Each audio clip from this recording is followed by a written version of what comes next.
சீமான் அவர்கள்கிட்ட இன்னொரு ஒரு கேள்வி, எல்லா திட்டங்களுக்கும் கலைஞர் பேர் வைக்கிறீங்க, எல்லா கட்டடங்களுக்கும் கலைஞருடைய பேர் வைக்கிறீங்க, நாளைக்கு நாங்க ஆட்சி வந்து உடைச்சிருவோம் அப்படின்னு சொல்லிட்டாரு.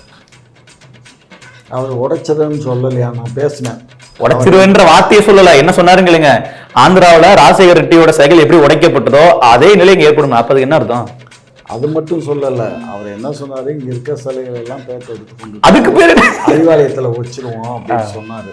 நான் போன் பண்ணி பேசினேன், ஏயா இந்த மாதிரி எல்லாம் பேசுறீங்க, மனசு புண்பட்டுருச்சுன்னு சொன்னீங்களா? புண்பட்டுச்சுன்னு சரி, என்ன சீமா என்ன சொன்னாரு?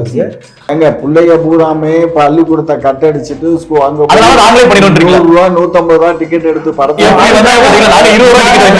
20 ரூபாய் ஒரு 80 ரூபா 100 ரூபாய் லாபம் எடுத்திருக்கு. அது போற வர செலவு மிச்சம். அதுக்கு நீங்க நல்லது எங்களை போற்றி சொல்லுவாங்கன்னா என்ன தூத்துறீங்க. இதாங்க மக்களுக்கு புரியல சூழல்ல தமிழக மக்கள் இல்ல ஆமா சூப்பர். இப்ப இந்த அங்கன்வாடியில இந்த திமுக காரங்க போய் தண்ணி அடிச்சானுல்ல, பார் மாதிரி பயன்படுத்தினான்ல, அப்ப எப்படியும் டேபிள் இருக்கும், உட்காரத்துக்கு கலெக்ஷன் பண்ணிடலாம், பாரா விட்டோம்னா லீஸுக்கே விட்டுறலாம். அதான் நைட்டு ஒரு 6 மணிக்கு 7 மணிக்கு மேல பார் 7 to 10 பள்ளி வளர்ச்சி நிதி. ஆமா, பள்ளி வளர்ச்சி நிதி. செம்ம ஐடியா இருக்கு. காலையில் பள்ளி மாலையில் பார். அதாவது இது கேட்கும் போது உங்களுக்கு எப்படி தப்புன்னு தோணுதோ, நாளைக்கு நடந்துச்சுன்னா நாளைக்கு சரிப்பீங்க. நல்ல பழமொழி சொல்லுவேன், பேய்க்கு வாக்கப்பட்டா புளிய மரத்துல ஏறணுங்கிற மாதிரி மூர்த்திகிட்ட டிபேட்டுக்கு உட்காந்தா இந்த மாதிரி தான் பேசுவீங்க. இல்ல நீங்க இவ்வளவு தரைக்குறை ஸ்கூல் டைம்ல போடுவோம்னு சொல்லும் போது உங்களுக்கு வந்து அது சிரிப்பா இருக்கு, நகைச்சுவையா இருக்கு. அது இந்த மாதிரி கேள்வி கேட்கும் போது கோவம் வருதுன்னா எப்படிங்க? நான் உண்மையை சொன்னா ஏன் உங்களுக்கு வேர்க்குது? ஏன் அந்த காலத்துல எல்லாம் காந்தி படம் போடும்போது சில வேற காந்தி படமும் கூட்டிட்டு போய் பார்க்கலையா? பள்ளிக்கூடத்துல நாங்க படிக்கிற காலத்துல 16mm ப்ராஜெக்டரை வச்சு 16mm படம் பார்த்தவங்க நாங்க. எப்ப 1962 63 படிக்கிற ஸ்கூல் டேஸ் என்ன படம் பாத்தீங்க? இந்த காந்தி நேரு அந்த மாதிரி படமா, இல்ல காமராஜர் அந்த மாதிரி படமா, இல்ல இந்த தனியாக பாத்தீங்க? பாலான படங்கள் இல்ல எங்க எந்த ஸ்கூல்ல படிச்சீங்க?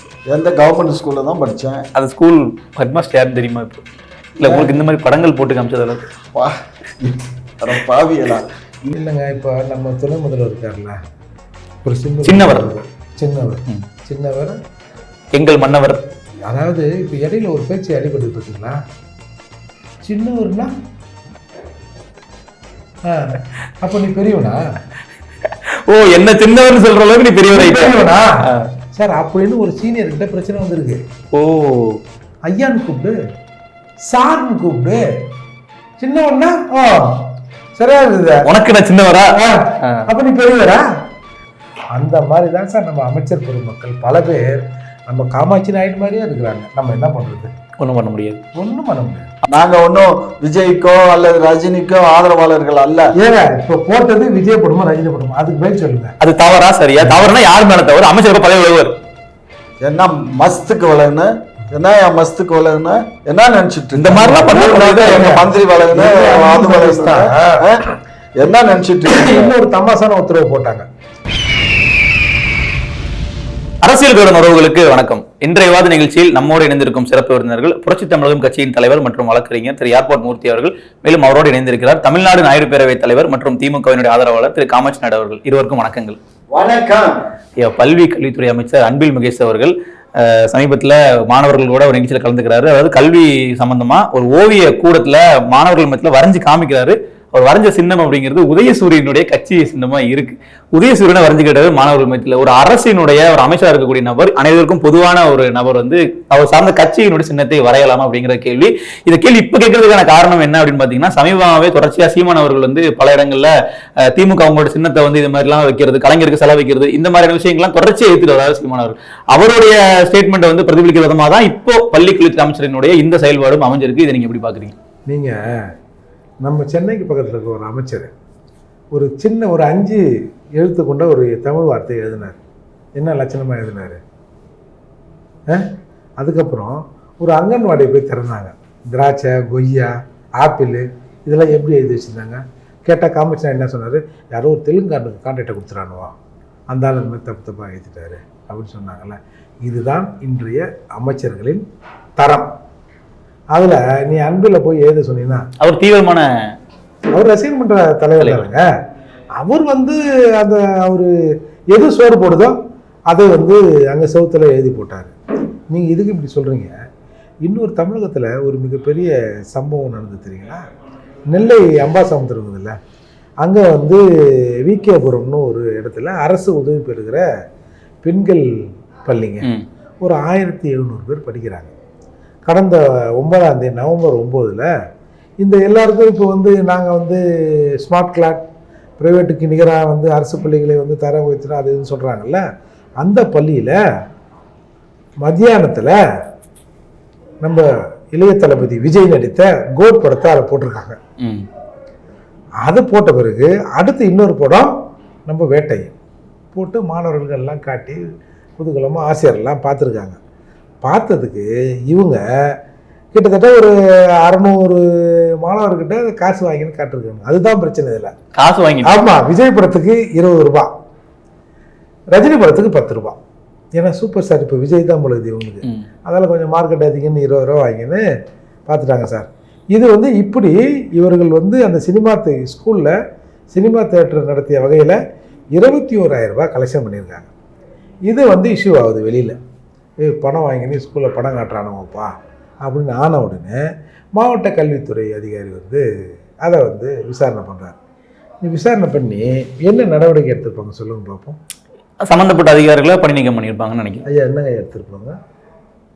அந்த பணத்தை வந்து அந்த பள்ளியோட வளர்ச்சிக்காக செலவு பண்றதுக்காக தான் அந்த நிகழ்ச்சியை நடத்த. அது மாணவர்கள்ட்ட வாங்கி தான் பண்ணணுமா ஐயா? மாணவர்கள் வந்து என்னமோ கூடவே நின்று வந்து சீட்டை கொடுத்துட்டு அடிக்கட்டி வச்சுக்கிற மாதிரி பேசுறாரு. எனக்கு தெரியாது விகேபுரத்தை பத்தி. உங்களுக்கு என்ன போன் போட்டாங்க, என்ன நடந்துச்சுன்னு மொத்தமா நான் கேட்கட்டுமா? கல்வித்துறை அதிகாரி என்ன தெரியுமா பண்ணாரு? அந்த வாங்கின காசை திருப்பி கொடுத்துருங்க ஐயா. பள்ளிக்கு அவங்க என்ன பண்ணிருப்பாங்கன்னு கேட்டீங்க நீங்க பாருங்க. அவங்க என்ன தெரியுமா சொல்லியிருக்காங்க? யோ வாங்கின காசை திருப்பி கொடுத்துருங்க. எப்படி செந்தில் பாலாஜி மேட்டர்ல காசு வாங்கிட்டேன் திருப்பி கொடுத்துட்றேன், வேலை தர முடியல சார், ஏமாத்திட்டு தான் புகார் கொடுத்துருக்காங்க சார், வாங்கின காசை நான் திருப்பி கொடுத்துட்றேன் சார் அப்படின்னு சொன்னாங்கல்ல. அந்த மாதிரி வாங்கின காசை திருப்பி கொடுத்துருவோம். இதுதான் சார் கல்வி பாலிசி. அந்த கல்வித்துறையினுடைய அந்த டிஓ பண்ணது மிகப்பெரிய தவறு கண்ணு. அவர் தமிழ்நாட்டு அரசு அதிகாரிங்க. என்னங்க தமிழ்நாடு அரசு அதிகாரி இருந்தா கத்திரிக்காய் இருந்தா எனக்கு என்னங்க உண்மை என்னன்னு பாக்கணும். அந்த பள்ளிக்கூடத்துக்கு டெவலப்மெண்ட்டுக்காக அந்த டிஓ இல்லைங்க, அது அப்படியே அங்க தொட்டு இங்க தொட்டு பாத்துக்கலாம், அதை கடைசியில பாக்கலாம். அந்த பள்ளியில வந்து டெவலப்மெண்ட் பர்பஸ்க்காகத்தான் ஒரு கிரவுண்ட் அமைக்கணும். அந்த கிரவுண்டுக்கு வந்து வேணும். ஆமா, பள்ளியில ஒரு கிரவுண்டு விளையாட்டு தடலாம் வேணுங்கிறதுக்காகத்தான் இந்த மாதிரி படங்களை போட்டு அது மூலியமா வரக்கூடிய காசை வச்சு அதை பண்ணணுங்கிறதுக்காக தான் அந்த ஹெட் மாஸ்டர், அங்க ட்ரில் மாஸ்டர், அங்க இருக்க டீச்சர்ஸ் எல்லாம் கலந்து பேசி அந்த டீச்சர்ஸ் எல்லாம் டீச்சர்ஸ் மீட்டிங் போட்டு அந்த மீட்டிங்ல சொல்லி தான் இதை செஞ்சாங்க.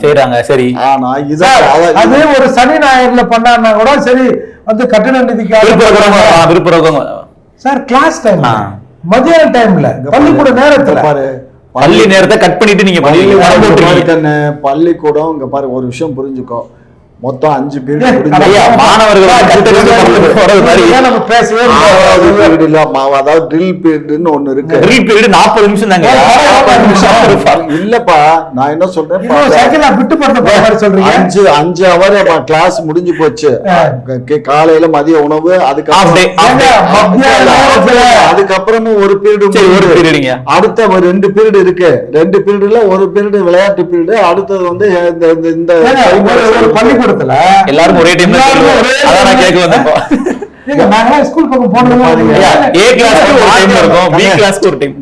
அதை மாத்தி வச்சுக்கோங்கல்ல. நீங்க ஒரு விஷயம் புரிஞ்சுக்கோங்க, ஒரு பள்ளியில வந்து ஒரு வளர்ச்சி நிதிக்காக ஒரு விஷயம் பண்றாங்க. அதை இந்த டிஓ என்ன பண்ணிருக்கணும், மேலிடத்துக்கு அதை சொல்லணும். இந்த மாதிரி வளர்ச்சிக்காகத்தான் அதை பண்ணிருக்காங்க, இதுல ஒன்னும் தப்பு இல்லை. பள்ளிக்கூட நேரத்துல பண்றது தப்புங்க. பள்ளிக்கூட நேரத்துல எதுதான் நடக்கல, பசங்க வந்து கட்டடிச்சு படத்துக்கு போனா தப்புன்னு சொல்ற மாதிரிதான் இதுவும். நீங்க ஸ்கூலே கட்டடிச்சு படம் பார்க்க வச்சிருக்கீங்க ஏங்க பள்ளி நேரத்துல. ஏங்க பிள்ளைங்க பூராமே பள்ளிக்கூடத்தை கட்டடிச்சுட்டு அங்க 150 ரூபா டிக்கெட் எடுத்து படத்தை 20 ரூபாய் ஒரு 80 ரூபா 100 ரூபாய் லாபம் எடுத்திருக்கு. அது போற வர செலவு அதுக்கு நீங்க நல்லது எங்களை போற்றி சொல்லுங்கன்னா என்ன தூத்துறீங்க. இதாங்க மக்களுக்கு புரியல சூழல்ல தமிழக மக்கள் இல்ல. ஆமா சூப்பர் சூப்பர். பாச திரும்ப வாங்கினது வந்து மிகப்பெரிய தவறு. அது அப்படியே இருக்கணும். அதை அப்படியே அதை வந்து அந்த ஃபண்ட் ஜெனரல் ஃபண்ட் ஸ்கூல் ஃபண்ட்ல சேர்த்து அதுக்கு ஐயா என்ன பண்ணலாங்க ஐயா, டெய்லியுமே காலையில ஒரு படம் மதியம் ஒரு படம் 2 படம் போட்டோம்னா 40 ரூபாய் கலெக்ட் பண்ணோம்னா ஸ்கூல அமெரிக்கன் ஸ்டாண்டர்டுக்கு மாத்தலன்னு சொல்றாங்க. அது இப்ப தேவையில்லை. அவங்க தேவைப்படும் அண்ணாச்சி ஒருத்தர் இருக்காரு அவருடைய ஆசனையில சார். இப்ப இந்த அங்கன்வாடியில இந்த திமுக காரங்க போய் தண்ணி அடிச்சானுல்ல பார் மாதிரி பயன்படுத்தினான்ல, அப்ப எப்படின்னு டேபிள் இருக்கும் உட்கார்றதுக்கு பாரா விட்டோம்னா லீஸுக்கே விட்டுறலாம். அதான் நைட்டு ஒரு 6 மணிக்கு 7 மணிக்கு மேல பார் 7 to 10 பள்ளி வளர்ச்சி நிதி. ஆமா பள்ளி வளர்ச்சி நிதி. செம்ம ஐடியா இருக்கு. காலையில் பள்ளி மாலையில் பார். அதாவது இது கேட்கும் போது உங்களுக்கு எப்படி தப்புன்னு தோணுதோ, நாளைக்கு நடந்துச்சுன்னா நாளைக்கு சரியுங்க. நல்ல பழமொழி சொல்லுவேன், பேய்க்கு வாக்கப்பட்டா புளிய மரத்துல ஏறணுங்கிற மாதிரி மூர்த்தி கிட்ட டிபேட்டுக்கு உட்காந்தா இந்த மாதிரி தான் பேசுவீங்க. இல்ல இது நான் அவங்களுக்குன்னு ஒரு குரூப் இருக்கானுங்க. இந்த குரூப் எல்லாம் மூர்த்தி அண்ணன் நல்லா எழுதிடுறான். மக்களுக்கு பிரதிபலிக்கிறதுனால குளுக்கோஸ் சாப்பிட்ட மாதிரி. நீங்க ஒரு அங்கன்வாடி பள்ளிக்கூடத்துல அதை பாரா பயன்படுத்துவீங்க. தேவை பணம்னா சும்மா பூட்டி கிடக்குது பாரு. எங்க அரசாங்கம் ஒரு 5 மணிக்கு போனோம்னா காலைல 7 மணிக்கு தரங்க பெருக்கு செய்வாங்க. நீங்க ஒரு அது வரைக்கும் பார் நடத்தலாம். அரசாங்கம் பார் நடத்தலங்க. அரசாங்கம் வந்து சொல்றாங்க அந்த யோசனை நல்ல பெரும்பாலும் ஸ்கூல்ல பார்க்கிங் கூட இடம்லாம் இருக்கும், ஒன்னும் பிரச்சனை இருக்காது இல்ல. இப்ப ஒயின் ஷாப்ல பார் நடத்துறாங்க, ரோட்ல வண்டி நிறுத்தலாம் போறோம், நல்ல விசாலமான இடம், விசாலமான அறைகள், நம்ம குடிச்சிட்டு வெளியில கூட போக தேவையில்லை. 6 மணிக்கு அங்கேயே கூட படுத்துக்கலாம். ஃபேனுக்கு கூட சில பள்ளிக்கூடத்துல இருக்குது. அப்புறம் என்னங்கய்யா பெஞ்சு சேர்லாம் வெளியே போனா அந்த கிரவுண்டுக்கு போய் ஒன்று இருந்திருக்கலாம். என்ன சொல்லுங்க, எங்க தேடுதல் இல்ல. உங்க அப்பா எங்க இருப்பான்? அந்த ஸ்கூல்ல இருப்பாரு. காலைல போய் கூட்டம் வந்தலாம், ஸ்கூல்ல இருப்பேன், சாயங்காலம் அப்பா இருப்பாரு. நல்ல தானையா? இல்ல உங்களுக்கு இந்த வந்து நல்ல ஏதாவது தீ பிடிச்ச மாதிரி இந்த சேனல் போகணுங்கிறதுக்காக இந்த திராவிட மாடல் ஆட்சியில பற்றி நீங்க இவ்வளவு தரைக்குறை ஸ்கூல் டைம்ல போடுவோம்னு சொல்லும் போது உங்களுக்கு வந்து அது சிரிப்பா இருக்கு, நகைச்சுவையா இருக்கு. அது இந்த மாதிரி கேள்வி கேட்கும் போது கோவம் வருதுன்னா எப்படிங்க? நான் உண்மையை சொன்னா ஏன் உங்களுக்கு வேர்க்குது? ஏன் அந்த காலத்துல எல்லாம் காந்தி படம் போடும்போது சில வேற காந்தி படமும் கூட்டிட்டு போய் பார்க்கலையா? பள்ளிக்கூடத்துல நாங்க படிக்கிற காலத்துல 16mm ப்ரொஜெக்டரை வச்சு 16mm படம் பார்த்தவங்க நாங்க. எப்ப 1962 63 படிக்கிற ஸ்கூல் டேஸ். என்ன படம் பாத்தீங்க? இந்த காந்தி நேரு அந்த மாதிரி படமா இல்ல காமராஜர் அந்த மாதிரி படமா இல்ல இந்த தனியாக பாத்தீங்க? பாலான படங்க. சரியா? அப்ப திருப்தியா இருக்கா? நீங்க பள்ளியில படிச்சீங்களா இல்ல எங்க எந்த ஸ்கூல்ல படிச்சீங்க? எந்த கவர்மெண்ட் ஸ்கூல்ல தான் படிச்சேன். அந்த ஸ்கூல் ஹெட்மாஸ்டர் யாருன்னு தெரியுமா? இப்போ இல்ல உங்களுக்கு இந்த மாதிரி படங்கள் போட்டு காமிச்சதால பாவியலா இந்த படங்கள்லாம் வந்து பள்ளியில அந்த காலத்திலேயே அரசாங்கமே சொல்லி ஒவ்வொரு பள்ளி இப்ப பிரச்சனையே ஸ்கூல்ல இல்ல, ஸ்கூல்ல போட்டு கிரவுண்ட்ல இல்ல ஸ்கூல்ல இல்ல தியேட்டருக்கு கூட்டிட்டு போவாங்க. அந்த தியேட்டரே ஸ்கூலுக்கு கொண்டாண்டாங்க. சில நேரங்கள ஸ்மார்ட் கிளாஸ்னு பசங்களுக்கு சொல்லி வச்சோம்னா அந்த படத்தை காமிச்சா என்னங்க அர்த்தம் பாருங்க. அந்த காலத்துல அரைனா நாங்க போற காலத்துல ஒரு நாட்கள்லாம் படம் கல்வி பர்பஸ்க்கு பாருங்களேன். நீங்க கத்துக்கிற பர்பஸ்க்காக நீங்க என்ன படம் காட்டினாலும் ஓகே, இல்ல திரை தொழில்நுட்பம் இன்னைக்கு எந்த அளவுக்கு வளர்ந்துருக்கு பாருங்க. நீங்க கோட் பண்றது போட்டாலும் ஓகே, நீங்க பண்ண விஷயத்தை பாருங்க. கலெக்ட் பண்றதுக்காக நீங்க பண்ணிருக்கீங்க, நீங்க வந்து டீச் பண்றதுக்காக பண்ணலங்கிறதா இங்க பிரச்சனை. ஏயா இது என்ன பெரிய விஷயமா இருக்குது? இப்படியா விட்டோம் நாளைக்கு எல்லாருக்கும் படம் போட ஆரம்பிச்சிருவீங்க. அப்ப நாங்க படம் போட மாட்டோம், கவலைப்படாத. நாங்க ஒன்னும் விஜய்க்கோ அல்லது ரஜினிக்கோ ஆதரவாளர்கள் அல்ல. ஏங்க இப்ப போட்டது விஜய் படமா ரஜினி படமா? அதுக்கு போய் சொல்லுங்க. அது தவறா சரியா? தவறுனா யார் மேல தவறு? அமைச்சர் பதவி விலகுவார். என்ன மஸ்துக்கு விலகுன்னு என்ன மஸ்துக்கு விலகுன்னு என்ன நினைச்சிட்டு இந்த மாதிரிலாம் பண்ணக்கூடாது. எங்க மந்திரி விலகுன்னு என்ன நினைச்சிட்டு இன்னொரு தமாசான உத்தரவு போட்டாங்க. பள்ளிக்கூடத்துல இருக்கிற வாத்தியாருங்க பசங்க வந்து எத்தனை பேர் கூல் லிப் யூஸ் பண்ணுறான், அன்சி யூஸ் பண்ணுறான் அப்படின்னு உதட்ட பார்த்து எடுத்து எனக்கு கணக்கு அனுப்பணும். சார் விற்கிறவங்க ஒரு 4-5 பேர் தான் சார் ஹோல்சேல் வியாபாரம் இருப்பான். அவனை பிடிக்காம அவனை கவர்மெண்ட்டில் சொல்லி போலீஸில் சொல்லியப்பா அது எங்கேருந்து வருது பாருங்க பிடிங்க. என்னது இது பள்ளிக்கூடம் வரைக்கும் வந்திருக்குது அப்படின்னு சொல்கிறது தான் சார் அறிவார்ந்த அமைச்சரின் வேலை, அல்ல அரசோட வேலை. ஸ்கூல் பசங்களை கணக்கு எடுக்கணுமா? ஏன் கம்மியாக இருந்தால் இன்னும் கொஞ்சம் அதிகப்படுத்தணுமா? என்னது இது? இதெல்லாம் கேட்டோம்னா நீங்க வந்து உங்களை நாங்க கிரிட்டிசைஸ். இப்போ சார் இப்போ சொன்ன விஷயத்தை கூட நம்ம பள்ளி கல்வியினுடைய வளர்ச்சி நிதின்ற மாதிரி நீங்க சொல்றீங்க. நிச்சயமா மக்கள் உங்களுக்கு பல கேள்விகள் கேட்பாங்க. இதுக்கு அடுத்த கட்டமா நம்ம அன்புமணி அவர்கள் வந்து உதயசூரியன் சின்னங்க, இதுக்கு நீங்க தரமான ஒரு பதிலடி கொடுப்பீங்கன்னு நான் நினைக்கிறேன். இது என்ன வேலை இது மாதிரி இதெல்லாம்? இல்லைங்க, இப்போ நம்ம துணை முதல்வர் இருக்கார்ல, ஒரு சிம்பிள் சின்னவர் சின்னவர் எங்கள் மன்னவர். அதாவது இப்போ இடையில ஒரு பேச்சு அடிபடுது பார்த்தீங்களா? சின்னவர்னா அப்ப நீ பெரியவனா? ஓ, என்ன சின்னவர் சொல்ற அளவுக்கு நீ பெரியவனா சார் அப்படின்னு ஒரு சீனியர் கிட்ட பிரச்சனை வந்திருக்கு. ஓ, ஐயான்னு கூப்பிடு, சார்னு கூப்பிடு, சின்னவன்னா சரியா இருக்குது. உனக்கு நான் சின்னவரா? அப்ப நீ பெரியவரா அப்படின்ற மாதிரிலாம் பிரச்சனை இருக்கு சார். அதெல்லாம் நம்ம சின்னவன்னு சொல்ல வேணாம், பஞ்சாயத்து ஆயிரும். ஆமா, பஞ்சாயத்து ஆயிடும். அப்புறம் காமச்சாயாக்கு ஒன்றும் இல்லை, நம்ம எதுக்கு வம்பு? அதாவதுங்க அவங்களோட, அதாவது நம்ம சொன்னோம்னா அப்படி தான் இருக்கும். இப்போ இல்லை ஒரு டீசெண்டாக சொன்னால், கிணத்தவளுக்கு கடல் எவ்வளோ பெருசு இருக்குமா அப்படின்னு கேட்டாங்களாம். ஒரு தடவை இங்கேருந்து அந்த கிணறு இல்லை, இதுலேருந்து அதுக்கு ஜம்ப் பண்ணி இவ்வளோ பெருசு இருக்குமா? ஐயோ இதோட பெருசு. உடனே திரும்ப 2 தடவை ஜம்ப் பண்ணிட்டு இவ்வளோ பெருசு இருக்குமா அப்படின்னு கேட்டுச்சாங்க சார். அந்த மாதிரி தான் சார் நம்ம அமைச்சர் பெருமக்கள் பல பேர் நம்ம காமாட்சி நாயுடு மாதிரியே இருக்கிறாங்க. நம்ம என்ன பண்ணுறது? ஒன்றும் பண்ண முடியாது. அப்போ அமைச்சர் அவர்கள் உதயசூரியன் வரைவார். நாம வந்து அவர்களும் வச்சுக்கணும் வஞ்சனம் பண்ண மாதிரி நீங்க பேசுறீங்க. அவர்தான் தெரியும். வேற எதுவுமே இல்ல சார், வேற எதுவுமே இல்லாம நான் ஒரு ரசிகர் மன்ற தலைவர். இப்ப நீங்க விஜய்க்கு ரசிகர்லாம் இருக்காங்க பாத்தீங்கல்ல, கூட்டத்துக்கு வந்தவங்களாம் எப்படி இருக்காங்க? ஆமா, அந்த மாதிரி தான் சார். 2026 தேர்தல் இல்லைப்பான்னா கூட, தேர்தல் இல்லையா 2027 எங்கள் தலைவர் தான் சிஎம் பார்த்துக்க அப்படிங்கிறான் சார். நம்ம அவங்ககிட்ட போய் வாதாட முடியுமா? சரிடா தம்பி அப்படின்னு போகிறோம்ல. அந்த மாதிரி என்னமோ அவங்க வச்சுக்கணும் வஞ்சனை பண்ணுற மாதிரிலாம் நீங்கள் சொல்கிறீங்க. சரி, அதுதான் அவ்வளோதான் சார். எங்களுக்கு தான் தெரியும், எங்களுடைய உடல் உயிர் எல்லாத்துலயும் உதயசூரியன் கலந்து. ஐயா, இப்ப இன்னொன்னு என்னன்னா, சீமான் அவர்கள்கிட்ட இன்னொரு ஒரு கேள்வி. எல்லா திட்டங்களுக்கும் கலைஞர் பேர் வைக்கிறீங்க, எல்லா கட்டடங்களுக்கும் கலைஞருடைய பேர் வைக்கிறீங்க, நாளைக்கு நாங்க ஆட்சி வந்து உடைச்சிருவோம் அப்படின்னு சொல்லிட்டாரு. அவர் உடைச்சதுன்னு சொல்லலையா? நான் பேசினேன். உடைச்சிருவேன்ற வார்த்தையை சொல்லல, என்ன சொன்னாருங்க இல்லைங்க, ஆந்திராவில் ராஜசேகர் ரெட்டியோட சைக்கிள் எப்படி உடைக்கப்பட்டதோ அதே நிலை இங்க ஏற்படும். அப்ப என்ன அர்த்தம்? அது மட்டும் சொல்லல, அவர் என்ன சொன்னாரு, இங்க இருக்க சிலைகள் எல்லாம் பேத்து எடுத்துக்கொண்டு அதுக்கு பேரு அறிவாலயத்துல வச்சிருவோம் அப்படின்னு சொன்னாரு. நான் போன் பண்ணி பேசினேன், ஏயா இந்த மாதிரி எல்லாம் பேசுறீங்க, மனசு புண்பட்டுருச்சுன்னு சொன்னீங்களா? புண்பட்டுச்சுன்னு சொன்னாரு. அதுக்கு நான் அப்படி சொல்லல, உடைச்சிருவேன்னு சொல்லல, எடுத்து கொண்டு வச்சிருவேன். இப்ப அதனால எடுத்து வச்சிருவாரா? அது உங்களுக்கு ஓகே, அது நோ ப்ராப்ளம், ஒரு சின்ன டேமேஜ் இல்லாம எடுத்துருவோம். ஆமா, அதனால அவர் ஆட்சிக்கு வர்ற அன்னைக்கு பார்க்கலாங்க. அதாவது இதெல்லாம் வந்து நடக்கக்கூடிய அதெல்லாம் இப்ப சொல்ல. கேள்வி வந்து அவர் ஆட்சிக்கு வராது இல்லைங்கிறத தாண்டி நீங்க பண்றது சரியா தப்பாங்கிறதா? எல்லாத்துக்கும் கலைஞர் பேர் வைக்கிறது. அதுல என்ன கண்ணு, நாங்க ஆட்சியில இருக்கோம், எங்க திராவிடத்தினுடைய எரிச்சலை உண்டு பண்ண நினைக்கலையா? எரிச்சல் உங்களுக்கு எரியுதுன்னா கலைஞரை தாண்டிய தலைவர் உங்களுக்கு இல்லாம இருக்கலாம், மக்களுக்கு இருப்பாங்கல்ல. இங்க பாரு கண்ணு, மக்கள் எங்களுக்கு தான் வாக்களிச்சு சார். முதலமைச்சர் மதுரையில ஒரு பொறுப்பு இல்ல, நான் என்ன கலைஞர் நூலகம் கட்டினாங்க, யாராவது ஏத்தாங்களா சார்?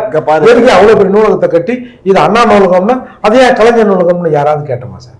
நீங்க வரவேற்கிறோம். எந்த மகந்தரம்னால இந்த மூஞ்சி ஆகுது, இந்த மகந்தரம்னால இதாகுதா, ஒரு எரிச்சல் வருமா? ஜல்லிக்கட்டு மைதானத்துக்கும் கலைஞருடைய பேரு, மருத்துவமனைக்கு கலைஞர் பேரு, பேருந்து நிலையத்துக்கு கிளாம்பாக்கத்துலயும் கலைஞருடைய பேரு. அப்படி இருக்கும்போது என்ன அந்த 2 விஷயத்துக்கு மட்டும் தான் உங்க பேரை வைக்கல, அதுக்காவது வைங்க. கழிப்பிடத்துக்கும் வைக்கல, 100% பூர்த்தி ஆயிடுன்னு சொன்னாரு. அதுதான் இப்ப வந்து கேள்வி.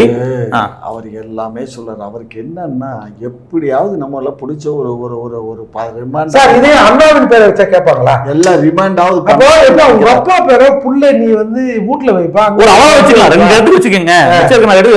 யாரு அளவுகள், நீ யாரு? அதை கேட்கிறாங்க மக்கள். மக்கள் கேட்கட்டும், எங்கள்கிட்ட கேட்கட்டும். மக்கள் கேட்கறதா இருந்தா வரக்கூடிய 26ல ஓட்டு போடுவாங்க, அதுல இருந்து தெரிஞ்சுக்கோங்க. மக்கள் கேட்கறாங்கன்னா ஆளுக்கு ஒரு அடி. தொடர்ச்சியா ஒரு கேள்வி என்ன வைக்கப்படும், இப்போ திருப்பூர்ல ஒரு பேருந்து நிலையம் நீங்க வந்து கட்டி திறக்கணும்னு வச்சுக்கோங்களா, அதிமுக கட்டினது நீங்க திறந்தீங்க, அதுக்கு என்னன்னா திருப்பூர் குமரன் பேரை வைங்க அப்படின்னு ஒரு கோரிக்கை எழுந்துச்சு. ஆனா நீங்க வச்சிருக்க பேரு கலைஞர். இந்த வகையான பிரச்சனை வருது. அதுதான் எடப்பாடி சொன்னாரு, நான் புத்த பள்ளிக்கு நீனே பேர் வச்சுக்கிறீங்க. இங்க பாரு, அவரு வந்து ஒரு விஷயம் புரிஞ்சுக்கோங்க. ஒரு விஷயம், எத்தனை விஷயங்கய்யா? அதாவது கலைஞர் பேரை வச்சா இது பொதுப்படையான பேரை. எதுக்கு இருங்க? அப்ப திருப்பூர் குமரன் யாரு? யோசிக்கவே இல்ல. நீங்க யோசிக்க மாட்டீங்க. அங்க நிறைய பேர் இருக்காங்க. அங்க வந்து இப்ப இந்த சுதந்திரத்துக்காக உயிரை நீத்தவங்க தியாகிகள்லாம் நிறைய பேர். திருப்பூர் குமரன் ஒரு ஆளு சொன்னா இன்னொரு பஸ் ஸ்டாண்டுக்கு வச்சுட்டு போறோம். அது எதுக்கு நாங்க வைக்கணும்? உயிரோட இல்லாதவங்க பேர் எதுக்கே வைக்கணும்? இப்ப இவர்தான் முதலமைச்சரா இருந்து இறந்துருக்காரு, அதனால எங்க ஆட்சி நடக்குது, நாங்க அவர் பேரை வைக்கிறோம். நீங்க உங்க ஆட்சி வந்தா நீங்க வைங்க, திருப்பூர் குமரன் வைங்க, இவருக்கு வைங்க. அரசாங்கம் செலவு செய்யப்படுது. யாருக்கு வேணாலும் உங்க ஆட்சி வரட்டும், அன்னைக்கு வைங்க. உங்க சொல்லுங்க, திரு சீமான் அவர்கள்ட்ட சொல்லுங்க, நம்ம ஆட்சி வரட்டும், எல்லாத்தையும் சிலையும் வேணா அவங்க சிலையெல்லாம் எடுத்து வேணா அறிவாலயத்துல வச்சுட்டு நம்ம எல்லாத்துக்கும் வந்து திருப்பூர் குமரனை வைப்போம், காமராஜரை வைப்போம். உங்க கலைஞரை மேன்மைப்படுத்துற வகையில திருப்பூர் குமரனை அசிங்கப்படுத்துறீங்க. திருப்பூர் குமரனை நான் அசிங்கப்படுத்தல. என்ன அசிங்கப்படுத்துறேன்? என்ன ஒரு சமூக பிரச்சனை வந்து திருப்பூர் குமரனை பத்தி உங்களுக்கு என்ன அவ்வளவு பெரிய இதா? கூடவே அவரு நீங்களும் கீழே சும்மா இருங்க. சும்மா திருப்பூர் குமரன் மேல ஒழுகுது உங்களுக்கு தான் இல்லைங்கய்யா. இப்ப அவருடைய கேள்வி என்னன்னா, நீங்க வந்து ஒரு மக்கள் தலைவர் எல்லாருமே ஒரு சாதி ரீதியா பாக்குறீங்களோன்ற ஒரு கேள்வி வருது சார். இன்னொரு உதாரணம் சொல்றேன் சார். வந்து சாதி தலைவர்கள் பேரில் வந்து மாவட்டங்கள் தோன்றுச்சு சார். போக்குவரத்து நிறுவனங்களும் தொடங்கப்பட்டது சார். அப்போது ஒரு குறிப்பிட்ட பகுதியில் இது வந்து இந்த சமூக தலைவர் பேரில் இயங்குகிற பேருந்தில் நாங்கள் வந்து ஏற மாட்டோம் அப்படின்னு கம்யூனிஸ்ட் கட்சியில் இருக்கிறவரே தலைமையேற்று ஒரு போராட்டத்தை பண்ணாங்க சார். அதுக்கப்புறம் வந்து எல்லா கூட்டம் போட்டு இல்லை இந்த சாதி தலைவர் பேர்லாம் இருக்குது கொஞ்சம் சிக்கலாக தான் இருக்குது, எல்லாத்தையும் மாத்திடுவாங்க. உண்மையே பேசுங்க, என்ன நடந்துச்சுன்னு பேசுங்க, உண்மையே பேச மறைக்காதீங்க. ஏன் பதறீங்க? இல்ல நீங்க என்ன பெரிய பூசணிக்காய் கொண்டு இந்த முட்டுக்கான சோத்துக்குள்ள மறைக்க முயற்சி பண்றீங்க. இருங்க, என்ன நடந்துச்சுங்கிறது மறைச்சிடலாமா? எங்க பாருங்க, அப்படி சொல்லுங்க, விஷயம் சொல்லிடுறேன், சொல்லுங்க. சரி, அப்படி பேர்லாம் எடுத்தாரு பாருங்க. திருவள்ளுவர் போக்குவரத்து கழகத்தின் பேரையும் எடுத்துட்டாரு. அப்போ திருவள்ளுவரை இவர்கள் எதா பார்த்துருக்காங்க? பொதுமறையா பார்க்கல, பொதுப்படையா பார்க்கல. திருவள்ளுவர் சாதி தலைவரை பத்தி அந்த பேர் எடுத்துரு, அவன் என்ன ஜாதியா எடுத்துருங்க. ஆனா வந்து இது வந்து இவர் சொல்றது பொய்யா? முழுக்க முழுக்க முழுக்க கொஞ்சம் உண்மைதான். நான் மாத்தி சொல்றேன். என்ன பொய்ன்னு சொல்லுங்க. நடந்த நிகழ்ச்சி என்னன்னா, நானே சும்மா யார் ஊர்வலம் போனா, யார் வந்து அதை கையில ஒரு பொருளை வச்சிருந்தான்னு சொன்னா அது வந்து இப்போது சூழலுக்கு அது உகந்ததா இருக்காது. நான் நாசுக்கா சொல்றேன். நாசுக்கன்னா நான் உண்மையை சொல்லணும் இல்ல. ராஜபாளையத்துக்கு பக்கத்துல ஜாதி கலவரம் வந்துருச்சு. ஜாதி கலவரம் வரும்போது அங்க பஸ் வந்து ஒரு பட்டியலின மக்களுடைய பேர்ல இருந்துச்சு அந்த பஸ். அதான் அங்க இருக்க முக்குளத்தோருக்கு வந்து தகராறு பண்ணா. அப்ப இவங்களும் அவங்களும் அடிச்சுக்கிட்டு அந்த பண்ணல. சும்மா ஏதாவது கிருஷ்ணசாமி வயிறா தனக்கு அந்த பண்ணது. அப்புறம் என்ன, யாரோ ஒருத்தவங்க பண்ணாங்க. நான் அங்க போய் கார்ல போறேன், அந்த பக்கம் காரை விட மாட்டேன், இப்படி திருப்பி போறேன். ஆமா, நான் சொன்ன உடல கண்ணு 15 நாள் எங்கிட்டு ஒண்ணு டால்மியாபுரம் போய் தான் சுத்தி தான் போனோம். புரியுதா? அந்த அளவுக்கு தான் அங்க கடுமையா நடந்துச்சு. அதுக்கப்புறம் தான் அது எம்ஜிஆர் ஆட்சி காலம். எம்ஜிஆர் ஆட்சி காலத்துல தான் என்ன பண்ணாரோ அவரு தான் அதிகாரிகளை எல்லாம் கூப்பிட்டு கலந்து பேசி டிரான்ஸ்போர்ட் கார்பரேஷன் இந்த மாவட்ட தலைநகர இதுகளுக்கெல்லாம் வந்து ஜாதி தலைவர்களுடைய பேரெல்லாம் நீக்கிடலாம்னு சொல்லி நீக்கினது வந்து எம்ஜிஆர் தான். அது வந்து கருணாநிதி திருவள்ளுவர் பெயரை நீக்கிறது யாரு? திருவள்ளுவர் பெயரை நீக்கிறதுக்கு திருவள்ளுவர் பாருங்க, அது வந்து எல்லாமே அரசுடைமையா. யாரு அதை மட்டும் சொல்லுங்க. அது கலைஞர் தான் அரசுடைமை ஆக்கியாச்சு. எல்லா பஸ்ஸுமே அரசு. அதுக்கு முன்னாடி அது அரசு, அது வந்து எக்ஸ்பிரஸ் பஸ் இருந்துச்சுங்க. இங்க பாருங்க, திருவள்ளுவர் போக்குவரத்து கழகங்கிறது வந்து நம்ம இது பண்றதுக்கு முன்னாடி இருந்தே அந்த பஸ் இருக்கு கண்ணு. அந்த பஸ் பண்றதுக்கு முன்னாடி நம்ம நாட்டுடைமை ஆக்குறதுக்கு முன்னாடியே திருவள்ளுவர் போக்குவரத்து. அது நாட்டுடைமையா பிரைவேட்டா? அது நாட்டுடைமை. அது நாட்டுடைமை ஆக்கல, அவங்க நடத்துறாங்க. அரசு நடந்துச்சு. அரசு நடத்துறாங்க, அரசாங்கத்தோட தானே. பாருங்க கலைஞர் ஐயா காமராஜர் இன்றைக்கு வந்து குழம்பி இருக்கிறார். அதனால இந்த இந்த டிரான்ஸ்போர்ட்டை பத்தி எனக்கு இன்ச்சு பை இன்ச்சா தெரியுங்க. இது எப்படி யார் காலத்துல அப்ப கண்டக்டர் இல்லைங்க, நான் அந்த அசோசியேஷன் அதுல அனைத்து இந்திய அண்ணா திராவிட முன்னேற்ற கழகத்தினுடைய தொழிற்சங்கத்தை உண்டு பண்ணதுல நானும் ஒரு நானும் என் மச்சானும் தான் ஆரம்பிச்சோம். அதுக்கப்புறம் தான் வந்து இல்ல அவர் இல்ல இவங்க எல்லாம் இப்ப உள்ளவங்க. நான் சொல்றது அதிமுக உதயமான காலத்துல தெரியுமா, அங்கேயும் இருப்பாங்க இங்கேயும் இருப்பாங்க, திங்கிற சோத்துலயும் இருப்பாங்க. அங்க பார்த்தா டக்குனுங்கிற மருத்துவர்கள் பத்தி மாவட்டம் தோறுக்கு போய் நாங்க தான் நிர்வாகிகளை நியமிச்சு, இன்னும் சொல்ல போனா ராமநாதபுரத்துல ராமசாமின்னு ஒருத்தர் நியமிச்சோம். அவர் கடைசியில எம்எல்ஏவா நின்று அவரு இல்ல ஒரு குட்டலாமா இருப்பாரு அந்த ராமசாமி இல்ல, ராமநாதபுரத்து ராமசாமி.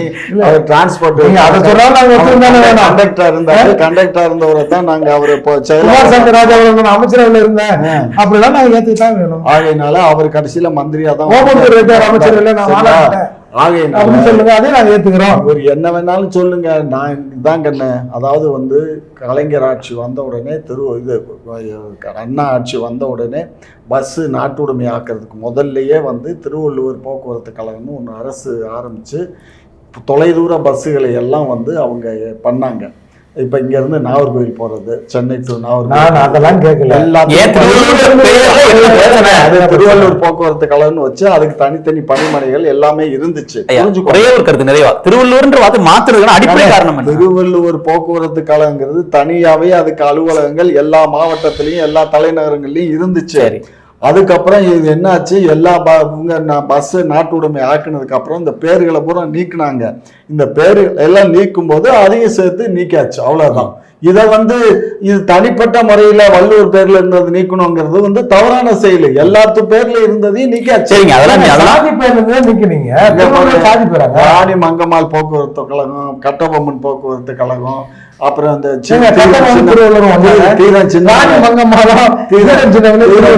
இருந்துச்சு. இத மாதிரி பல்வேறு அரசியல் பழைய தியாகிகள் பேர்லயும் தியாகிகள் பேர்லயும் இருந்துச்சு. இந்த மாதிரி பல நேசமணி டிரான்ஸ்போர்ட் இப்படி பல பேர்ல இருந்துச்சு கண்ணு.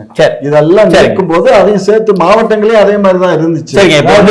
சொன்னார்ல, காட்டாற்று வெள்ளம் வருகிற போது கண்ட கண்ட மரங்கள் அடுத்து வரும், அதில் 4-5 சந்தன மரங்களும் அடுத்து வருது, இயல்பு தானே. அந்த மாதிரி சந்த மரம் போல திருவள்ளுவர் பேர் வந்து நிச்சயம். சரிங்க, நிறைய வந்து என்னன்னா கலைஞரோட பேர் ஏன் எல்லாத்துக்கும் வைக்கிறீங்கன்னு கேட்டீங்கன்னா, வேற பேரை வச்சோம்னா சிக்கலாயிரும் அப்படிங்கிற ஒரு கருத்தோட நீங்க சொல்லியிருக்கீங்க. சரி, பார்ப்போம் காமாட்சி அவர்களுக்கு மக்கள் என்ன பதில் சொல்றாங்க, ஏர்போர்ட் மூர்த்தி அவருடைய வாதத்தை வந்து எப்படி எடுத்துக்கிறாங்க அப்படிங்கிறத. இருவரும் விவாதங்களில் வந்து பல்வேறு கருத்துக்களை பகிர்ந்து கொண்டீங்க. மிக்க நன்றி இருவருக்கும்.